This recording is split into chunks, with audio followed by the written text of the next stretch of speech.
Alors bonjour à tous et bienvenue dans cette nouvelle vidéo. Alors aujourd'hui nous allons faire un tabac américain, un anglais, enfin typé anglais en tout cas. Alors le Captain Earl's Tenricians.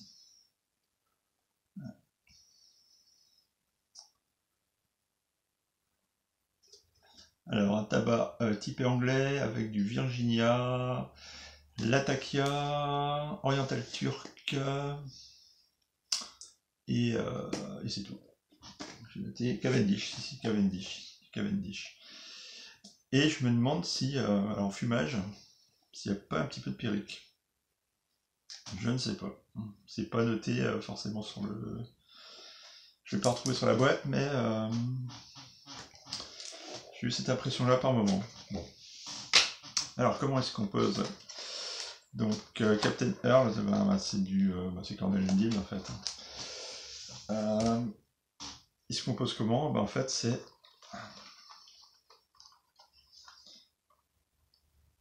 crumble cake, donc un gros brownie. Voilà. Il est bien gras. Assez humide en fait, assez humide en sortie de boîte, c'est ce que j'ai trouvé. On sent bien l'oriental et la takia.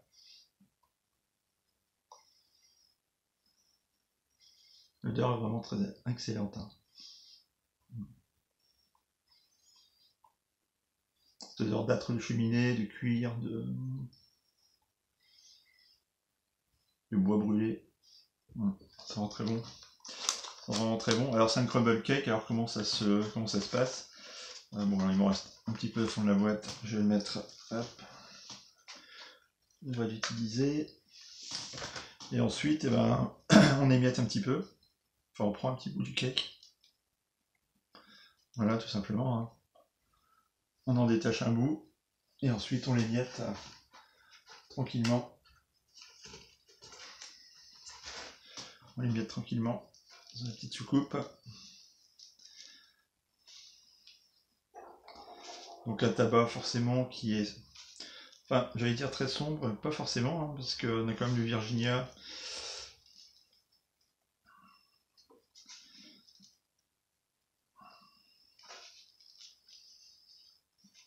Après c'est vrai qu'il est assombri par le Cavendish, la Takia. Voilà. Donc je l'émiette bien celui-là, il faut bien l'émietter parce que sinon ça fait des petits paquets assez compacts et au fumage c'est pas terrible. Voilà, donc je l'ai émietté, voilà ce que ça donne. On voit les différents brins, les différents tabacs. Voilà, donc c'est une petite coupe ensuite, voilà, c'est des petits flocons comme ça. Voilà. Hop, on voit bien. Voilà, des petits flocons, très sympa. Voilà. Donc une fois que c'est fait, on choisit sa pipe. Alors, mes anglais, je le fume dans ma Peterson, mais là, j'ai envie de le fumer plus dans cette pipe Muxiang, alors qui n'a pas un très gros foyer, ça tombe bien, équipé d'un filtre Balsa. Je mets un filtre Balsa, je vais vous expliquer pourquoi. Et bon, pas un très gros foyer, j'ai pas envie de faire un gros foyer maintenant. Un pipe Muxiang, pipe chinoise. Finalement, j'ai fumé pas mal avec. Là, elle est bien culottée, elle est bien croûtée en fait à l'intérieur. Donc ça fait que on a un ressenti qui est pas trop mal finalement. Donc là, je vais bourrer tranquillement la pipe. Donc là, avec des, comment dire, un émiettage comme ça, c'est vite fait. Hein, une pipe, 3/4 de pipe. Et voilà, donc c'est vraiment un petit foyer puisque ce qui me reste encore, j'ai mis ça dedans. Bon, il n'y a peut-être pas la pipe entière, mais le foyer est vraiment très petit. C'est très épais. Alors pourquoi? Parce que le bois de poirier, c'est pas du poirier, c'est du bois de rose. C'est du bois de rose, et le bois de rose, c'est pas de la bruyère. Hein. Donc, il supporte pas la chauffe comme pourrait supporter la bruyère. Donc, c'est super épais. avec des foyers, un foyer qui est qui est pas très grand en fait. Hein. Donc c'est pour ça que c'est très épais. Et c'est assez lourd aussi, donc c'est vrai que ce côté-là, c'est pupille-là, c'est pas terrible. Hein. C'est lourd, c'est vachement épais, on croit que c'est un gros foyer, mais finalement non quoi. Voilà, donc la pipe est bourrée. Je vais accompagner ce tabac d'un café comme d'habitude. Enfin comme d'habitude, hein, le 3/4 du temps. Et je vais allumer ma pipe. Donc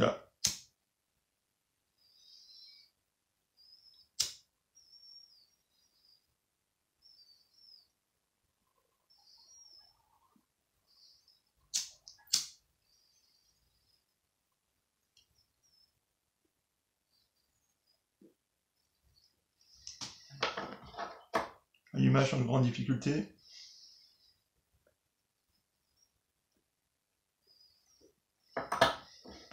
Est-ce que j'en donne un coup, allez.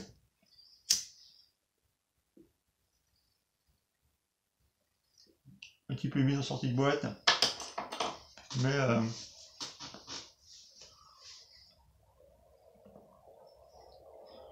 ça s'allume quand même assez facilement. Alors, on voit tout de suite, à l'allumage, ça dégage une fumée. Pas possible. Une vraie locomotive. Ça... Et on voit bien que j'ai quand même la fenêtre qui est ouverte.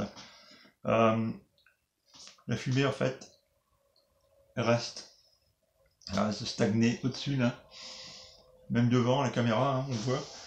C'est une fumée qui est lourde, grisâtre. Et en même temps, on voit bien, hein,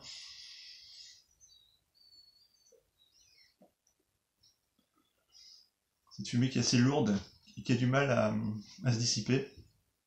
Alors ça s'explique aussi parce que le tabac, c'est un tabac qui est lourd et puissant. Alors je vais vous en parler un petit peu plus, donc toujours mes notes.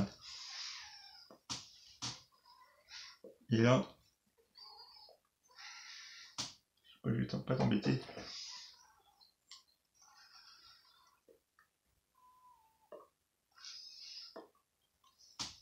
La condensation. Voilà. Bon, donc c'est un tabac en anglais, comme j'ai dit, Latakia, Oriental Cavendish, Virginia et Perique. Un point d'interrogation, j'ai ressenti par moment des notes de Perique.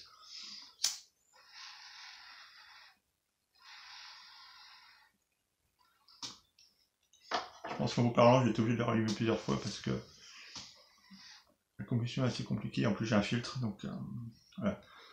Donc ouverture de boîte, comme je vous l'ai dit. Fumée épaisse et grise qui a du mal à se dissiper. On la voit toujours un petit peu là, voilà, autour de moi. Hein. Donc filtre en balsa. Pourquoi? Parce qu'il est très chargé en nicotine. Et comme je vous l'avais dit, je recherche pas forcément moi le shoot de nicotine. Donc je vais moi le mettre un filtre pour justement atténuer ce côté nicotiné quoi. Donc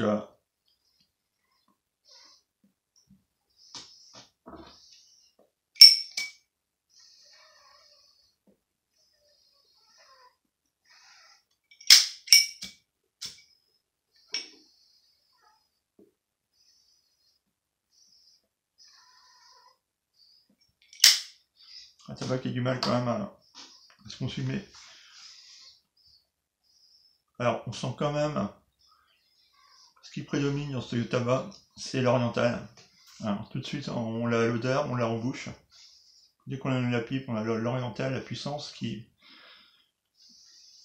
de l'Orient qui vous vient en bouche, avec le Latakia en arrière-plan, qui n'est pas forcément,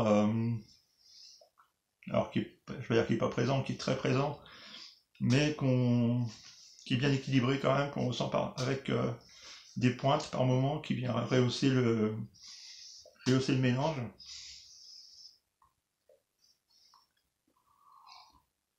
Mais je trouve moi que c'est l'Orient qui prédomine ce mélange. Le Virginia, moi j'ai ressenti plus en fin de pipe, le côté un petit peu plus doux, légèrement sucré.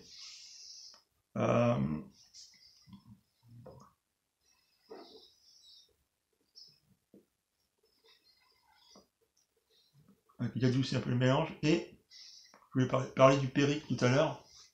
Je me suis posé la question, est-ce qu'à un moment donné, il n'y a pas un petit peu de Périque à l'intérieur? J'ai eu cette sensation-là. Et peut-être un Périque qui vient pas forcément, comment dire, augmenter la force du mélange, mais plutôt le rééquilibrer et l'adoucir.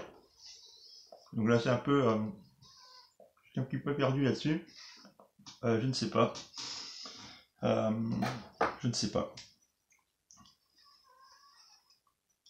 J'ai cette sensation-là. Alors, c'est un tabac qui ne pique pas la langue, ne pique pas le palais.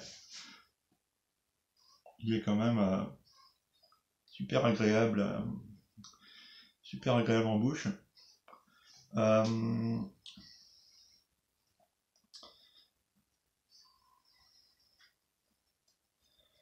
Donc on a aussi, alors cette saveur, que j'avais retrouvé un peu sur, je vais pas dire que c'est la même chose, hein. Je vais pas dire que c'est la même chose, mais que j'avais retrouvé un peu aussi sur le Squadron Leader.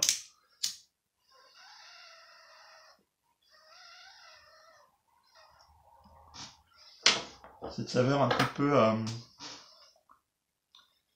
petit peu mentholée fraîche. Cette sensation de fraîcheur.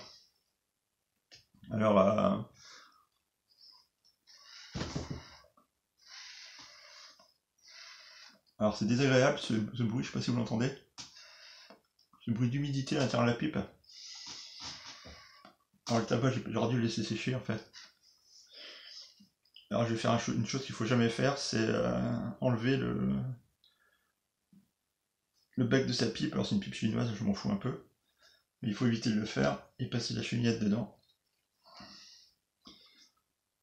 Ah, c'est mieux. J'ai assez d'humidité en fin de bol. Je suis plus à l'aise.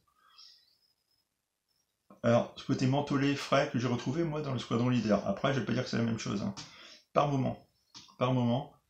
Alors, j'ai pas le côté beurré, hein, là, pas du tout. J'ai le côté puissant de l'oriental. Mais ouais, voilà, j'ai ce côté mentholé, frais. Un tabac très agréable, hein. Alors, la Room Nut, n'en parlons pas. Ça pue, quoi. Ça pue l'oriental. Et l'Atakia, les deux mélangés, c'est quand même très, très, très puissant. Donc, la première fois que j'ai fumé, ma femme m'a dit tout de suite quel tabac t'as fumé, parce que ça pue, quoi. Et pourtant, je suis là, il n'y a aucun risque que la fumée rentre dans la maison. Et quand je suis rentré, mes vêtements étaient imprégnés. Et habituellement, on ne me le dit jamais parce que les autres tabacs, ça sent. Enfin, il y a pas, je suis pas imprégné, quoi. Là, c'est comme si j'avais fumé un cigare. Et il n'y a pas de feuille de cigare dedans, hein. Donc, Room Nut, je donne pas de notes, mais bon, c'est vraiment aura des pâquerettes, hein. Niveau nicotine, alors,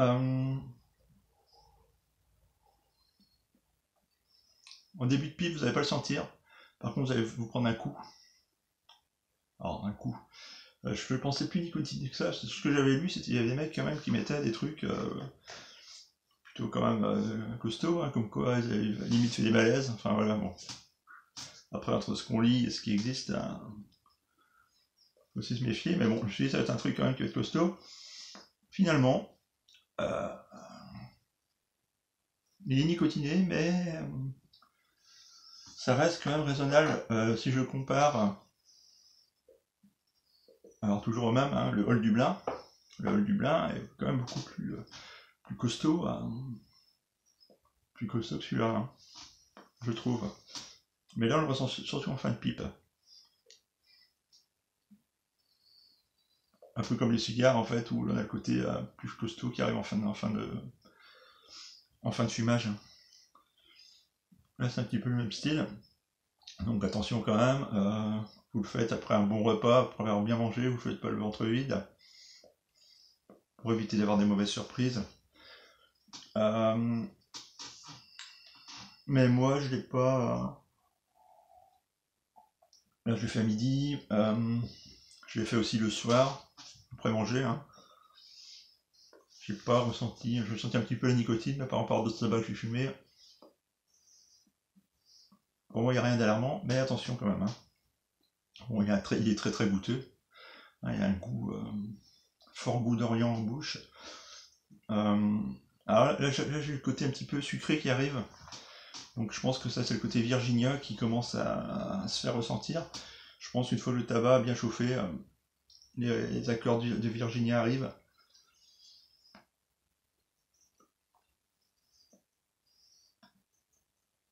On les fume un petit peu moins. Un tabac agréable. Hein. Pour ceux qui sont fans d'anglais, allez-y. Alors je ne conseillerais pas aux débutants. Alors, déjà parce que c'est un tabac qui a... C'est un mélange avec beaucoup de tabac, qui est assez complexe. Comme je vous avais dit, je chantais un petit peu de Périque. Là j'ai l'impression de le sentir. Un petit côté poivré là. Poivré qui est pas... Est-ce que c'est de l'oriental? Je pense pas. Qu'il y avait une... Je sais pas. Pour moi il y a un peu de Périque. Ah, voilà. Alors si vous voulez éviter le côté nicotinique, fumez-le dans une écume. L'écume va capter toute la nicotine. Peut-être pas toute, mais une partie. Et vous ne serez pas embêté. Donc vous pouvez faire ça. Hein. Ou un filtre. Donc balsa, alors je ne suis pas très filtre hein, parce que ça a quand même ralenti le tirage. Bon, je suis pas fan des filtres. Mais avec un tabac comme ça peut être pas mal. Pour au moins au début quoi. Pour y aller doucement. All day, pour les débutants, non. Pour les autres, peut-être oui. Je sais pas. Moi, j'en ferai pas all day en tout cas. De temps en temps, 1-2 fois par semaine. Histoire de voilà, d'avoir un goût d'anglais un petit peu dans la bouche. Ou tourner avec un autre anglais. Mais après, les fanats de nicotine, tabac fort, faut le faire all day. Voilà, après là, je sais pas, oui, non. Pas forcément d'avis là-dessus. En tout cas, débutant, bon. Faites-vous la main sur d'autres tabacs, genre le Squadron Leader. J'ai fait une présentation là-dessus. Qui est un tabac quand même très peu chargé en nicotine. Bon goût d'oriental, de l'Atakia. Bon, je peux refaire la description, vous l'avez vu, mais ceux qui l'ont pas vu, là vous trouvez la vidéo sur la chaîne. Voilà, donc Captain Earl Tenruchian. Un tabac que j'avais envie d'essayer, pourquoi? Parce que j'ai eu pas mal de critiques qui étaient assez intéressantes sur ce tabac. Captain Earl, il y a je sais pas, peut-être une dizaine de tabacs comme ça, Captain Earl. Style anglais, hein, plus ou moins de puissance. J'ai pris celui-là, apparemment c'était le plus puissant de la série. Donc je testerai les autres un de ces jours. Alors, j'ai noté aussi, il faut bien, alors là c'est très subtil, mais il faut, en allant chercher un petit peu les notes, il y a un petit arrière-goût de whisky, de rhum, mais c'est subtil, hein. C'est le goût en début de pipe on l'a pas, là maintenant on commence à le ressentir. C'est assez subtil.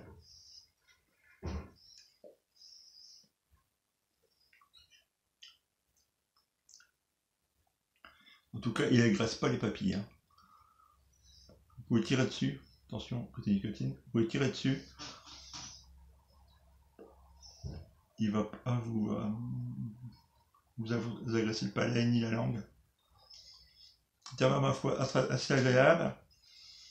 Côté mentholé, côté fraîcheur.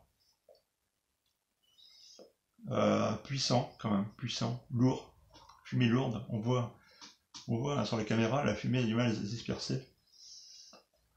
Une room note qui rend pas terrible, donc l'idéal c'est de fumer quand même dehors. Bon là je peux le fumer ici parce que ma pièce, je risque pas de polluer le reste de la maison. Aucun risque, mais c'est un tabac qui est quand même costaud, lourd, et une room note qui est vraiment pas terrible. Voilà ce que je pouvais vous dire sur ce tabac. Je regarde ce que j'ai noté d'autre. Rien du tout. Donc c'était le Captain Earl's 10 Russians, un anglais composé d'Oriental, Latakia, Virginia, Cavendish et Péric pour l'interrogation. J'ai rien trouvé pour moi. Enfin, moi j'ai ressenti cette petite note de Péric, mais c'est peut-être moi. Hein. C'est peut-être moi.